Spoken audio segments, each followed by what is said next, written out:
하나님의 말씀 시편 110편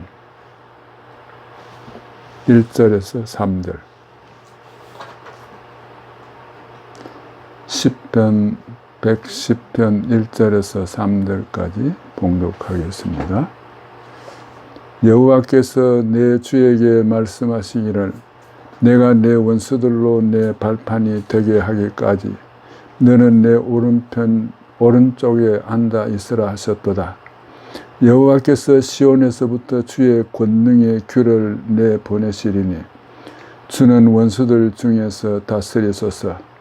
주의 권능의 날에 주의 백성이 거룩한 옷을 입고 즐거이 헌신하니 새벽 이슬 같은 주의 청년들이 주께 나오는도다. 아멘.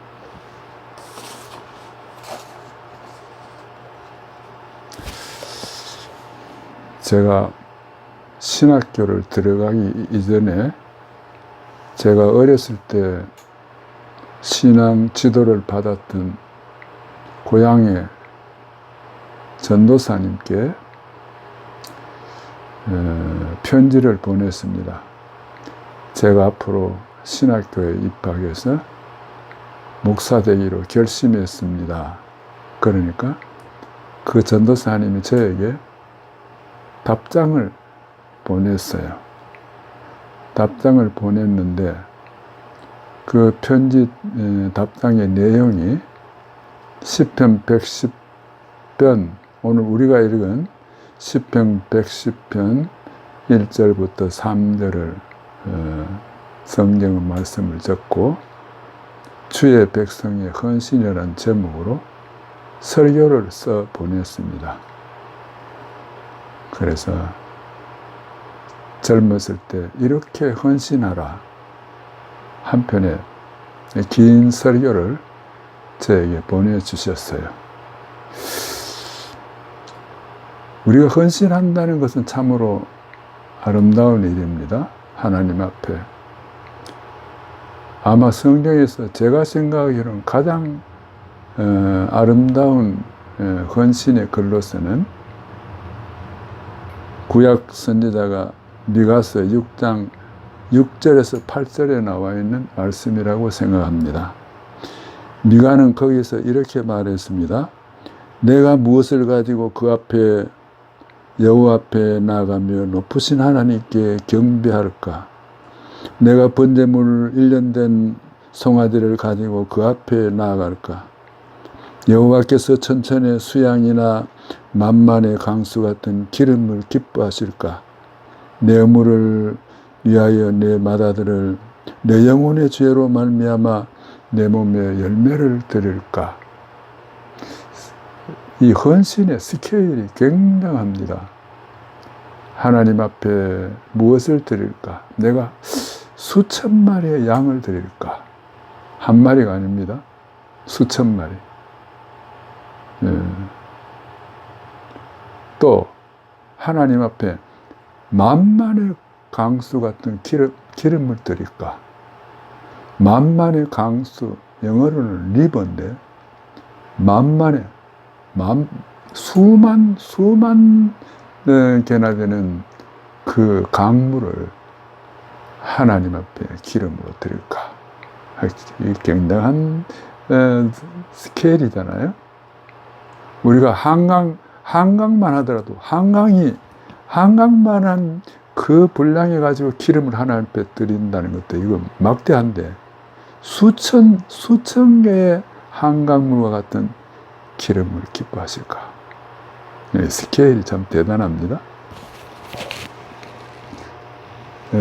우리가 성경에 보면 헌신에 정말 멋있는 그 예를 우리가 솔로몬 왕에게서 찾아볼 수 있습니다.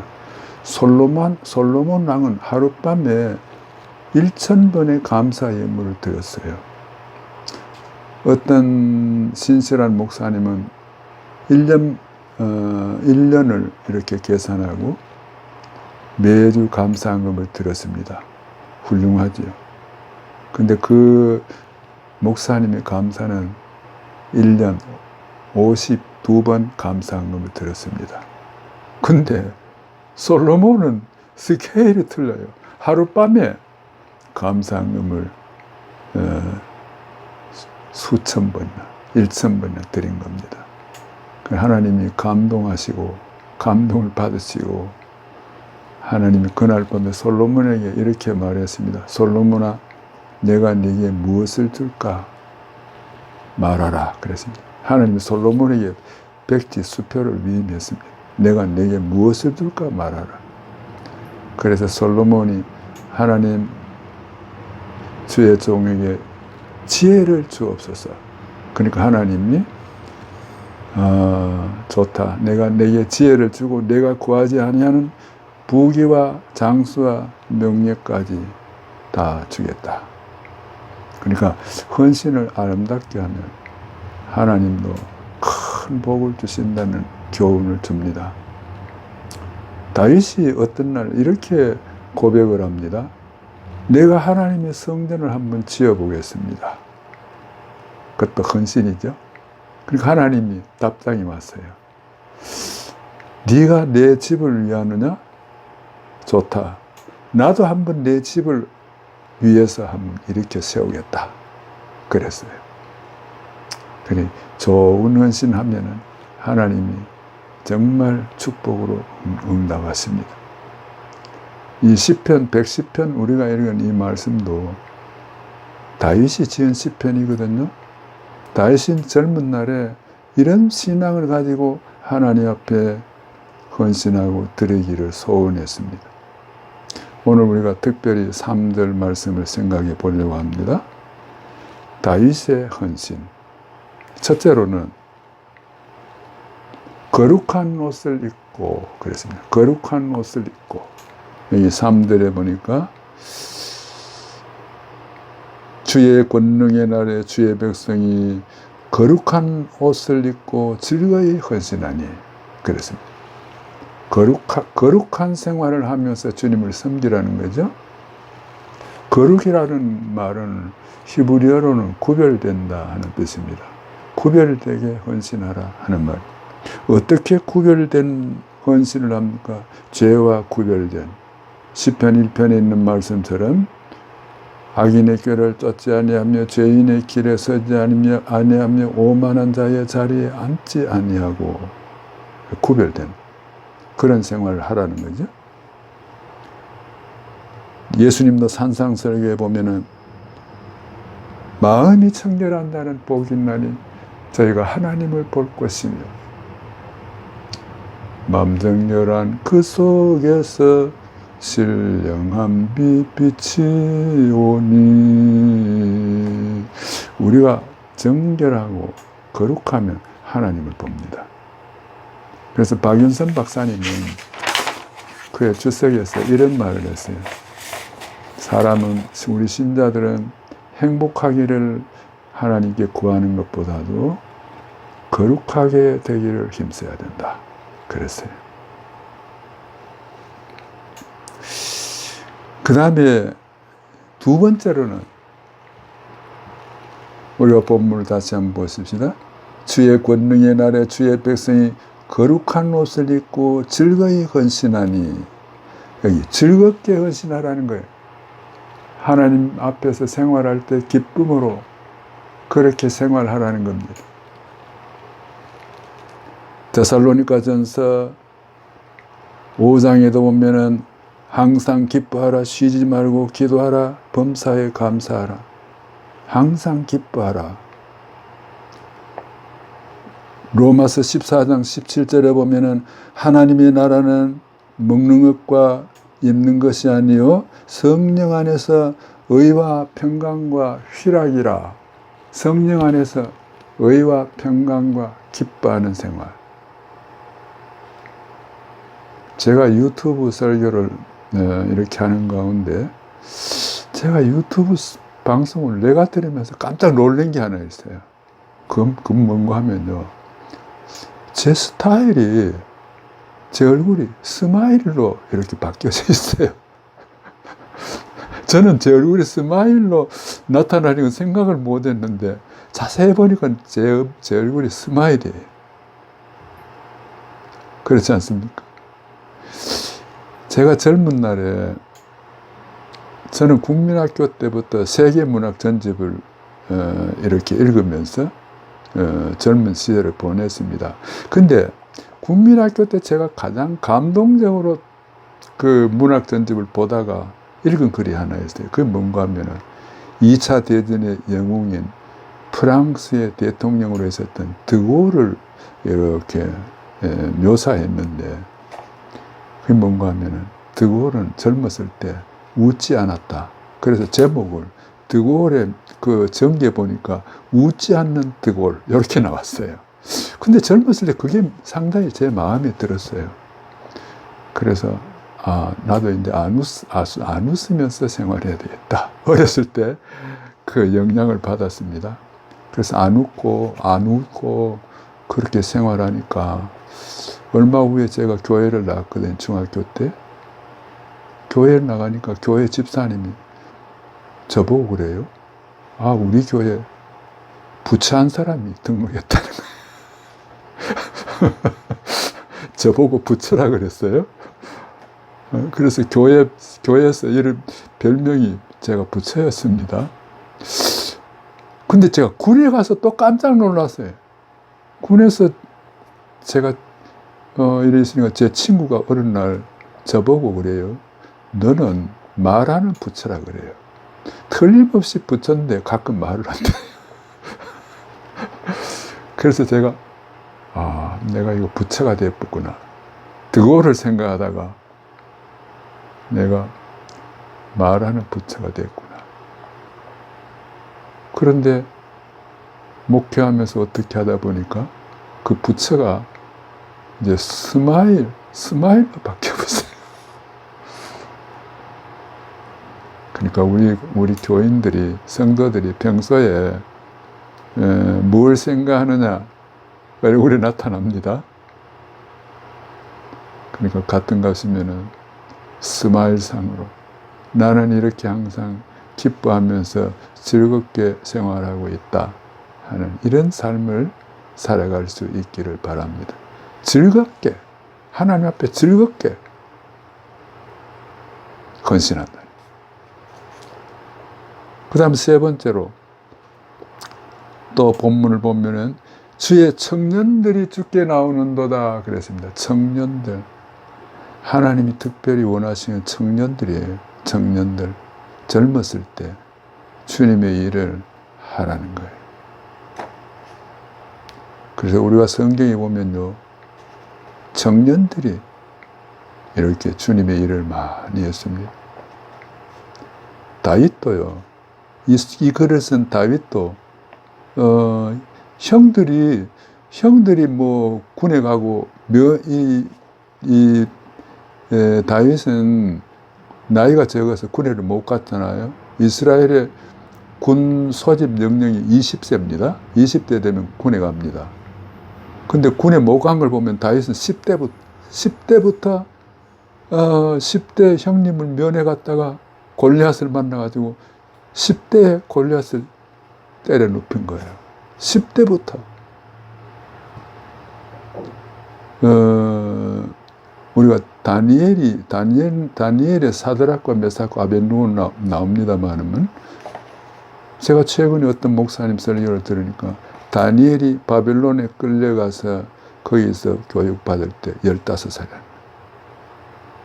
그러니까 15살이라면은 사드락과 메삭과 아벳느고도 15입니다. 같은 친구니까. 벌써 15세 때부터 하나님의 능력을 체험하고 그 기적이 막 나타난 거예요. 그래서 청소년, 젊을 때 내가 아무나기 없다고 할례가 가깝기 전에 청년의 때에 하나님을 기억하라. 솔로몬이 그랬죠. 청년의 때. 노벨상을 받은 사람들의 그 통계를 보니까 노벨상을 받은 수많은 사람들 평균 연령이 23세입니다.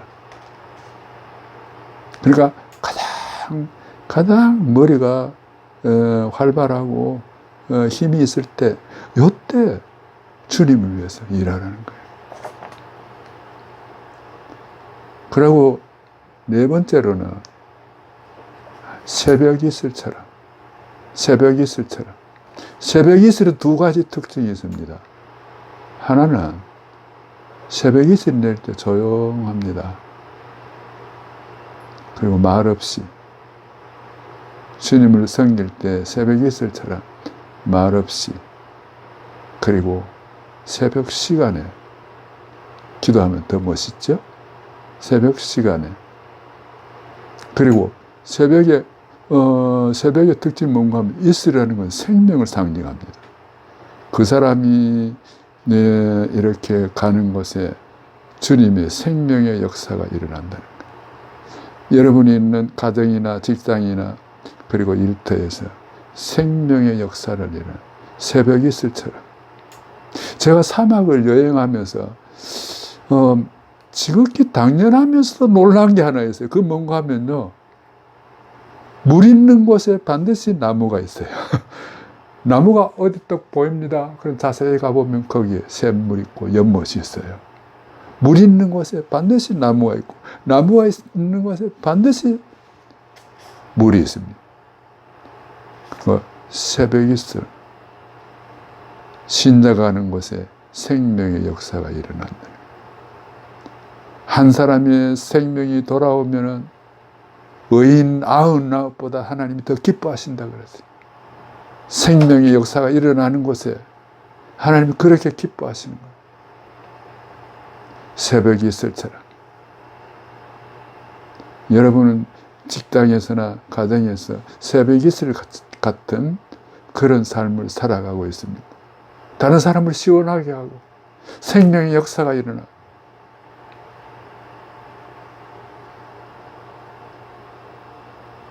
그리고 마지막으로는요, 여기 보니까 우리 3절 다시 한번 보십시다. 주의 권능의 날에 주의 백성이 거룩한 옷을 입고 즐거이 헌신하니 새벽 이슬 같은 주의 청년들이 주께 나오는도다. 여기 보니까 주의 권능의 날에 그랬습니다. 우리가 주님을 위해서 멋있는 일을 하려면 권능을 받아야 돼요. 내 힘으로는 안 됩니다. 이는 힘으로 되지 아니하며 능으로 되지 아니하며 나의 신으로 되느니라 그랬어요.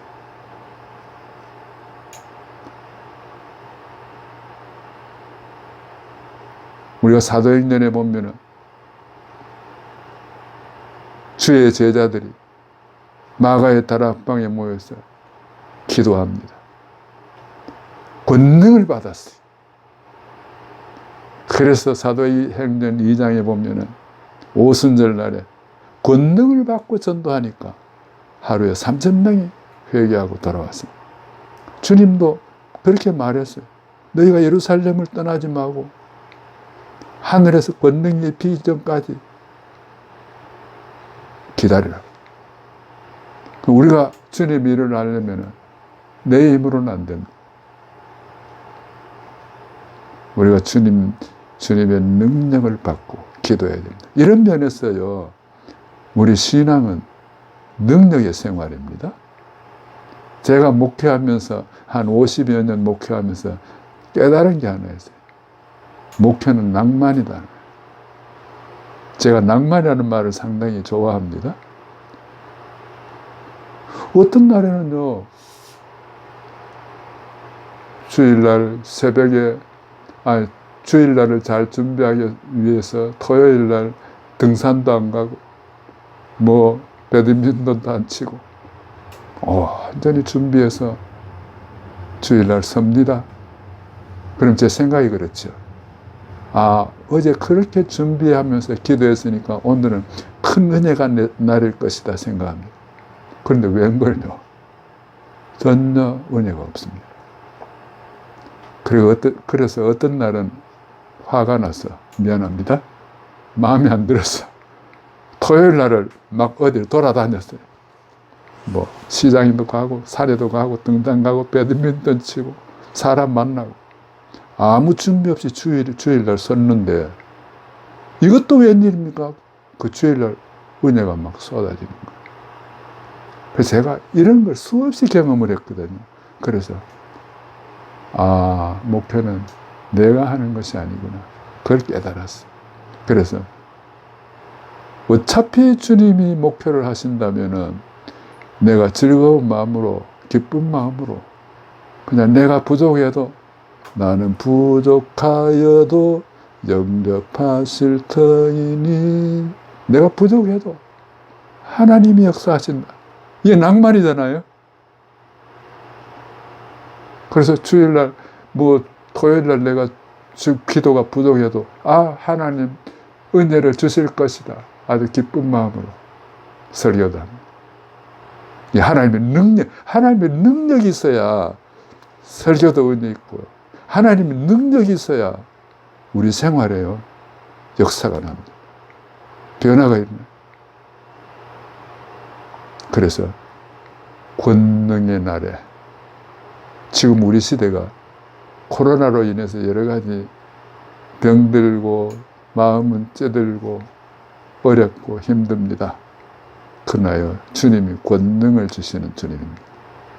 이 권능의 날에 권능을 받고 생활하고 주님 앞에 드려지는 저와 여러분이 되시기를 축원합니다.